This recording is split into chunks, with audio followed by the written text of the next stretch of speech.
Сәлеметсіңдер ме, балалар? Бүгін сабақтың тақырыбы бұл менің суреті. Сабақтың мақсаты таныс сөздерден қарапайым сөйлемдер құрастырасыңдар. Және бұл менің суреті деген сұраққа жауап бересіңдер. Бүгінгі сабақтың жаңа сөздері: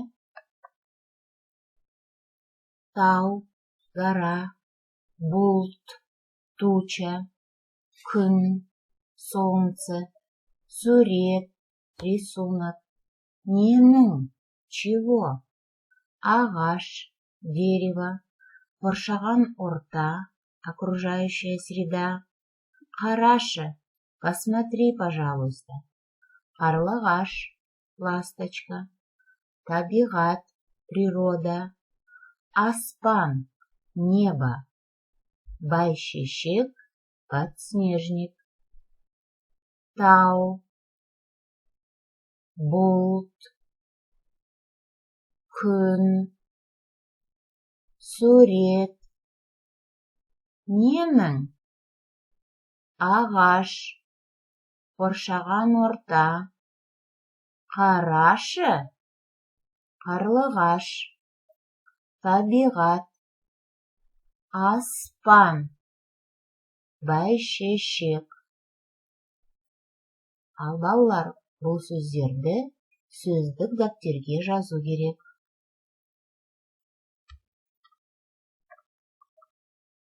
Бұл ненің суреті деген сұраққа жауап берейік. Күн,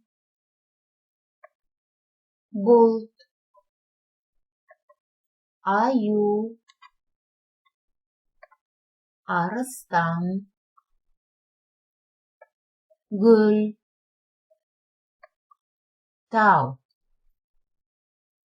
Балалар, ойланыңдар, бұл ненің суреті деген сұраққа жауап беріңіздер.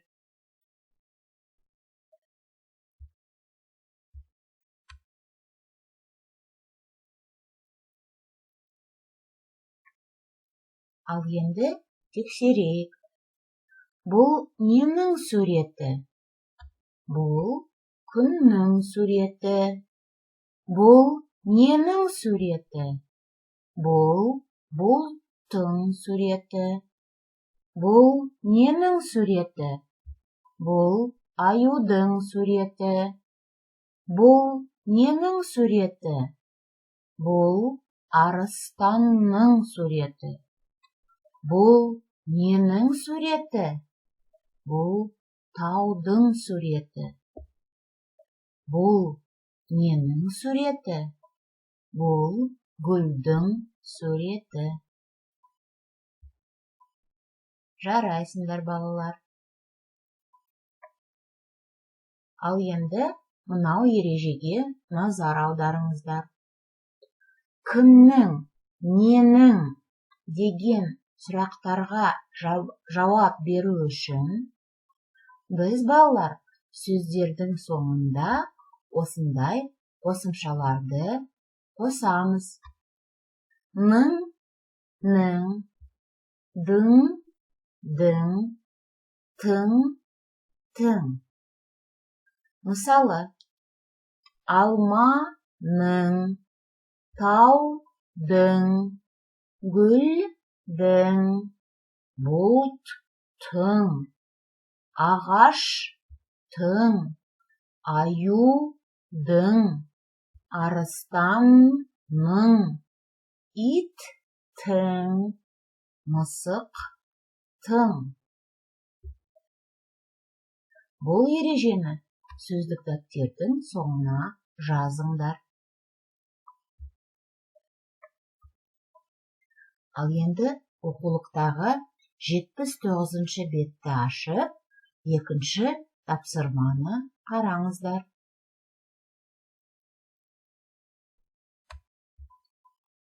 Осы мәтінді оқып, тыңдап, оқып және сұрақтарға жауап берейік. Саша сурет салады. Мынау бұлттың суреті. Мынау таудың суреті. Гүлдің суреті әдемі.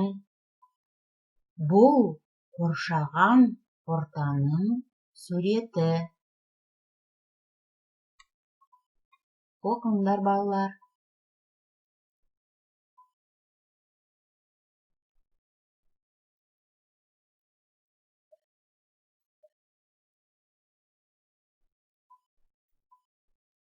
Ал енді мынау сұрақтарға жауап бересіңдер.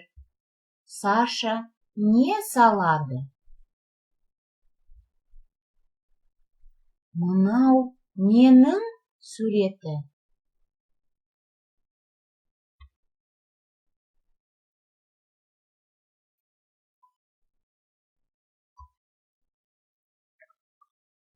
Тексерейік.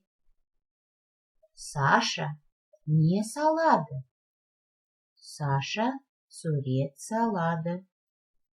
Мынау ненің суреті?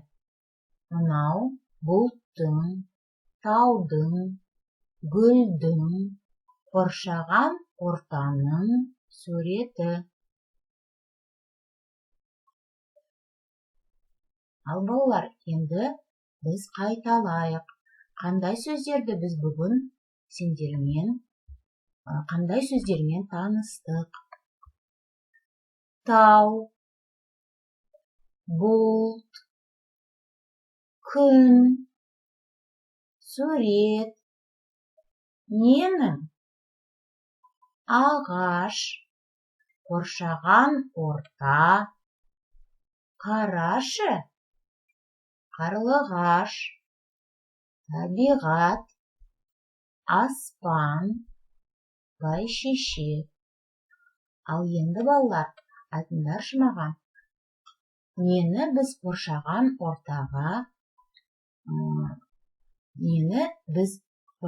ортаға жатқызамыз? Дұрыс, ол күн, бұлт, жануарлар, өсімдіктер, мектеп, үй ауласы. Бұл барлығы балалар қоршаған орта. Ал енді балалар 5 бармақ тәсілі әдісімен рефлексия жасаймыз. Егер сендерге барлығы түсіндім десеңіз, онда бас бармақты көкке көтереміз. Егер енді түсініп келемін десеңіз, бас бармақты оңға немесе солға бұрамыз. Егер түсінбедім десеңіз, онда бас бармақты төменге түсіресіңдер. Үй тапсырмасы жаттайық деген бағанда 79-шы бетте өлең бар. Сол өлеңді оқисыңдар. Және 78-ші беттегі 79-ші беттегі 3-ші тапсырманы дәптерге жазасыңдар. Сау болыңыздар, балалар. Сабақ аяқталды.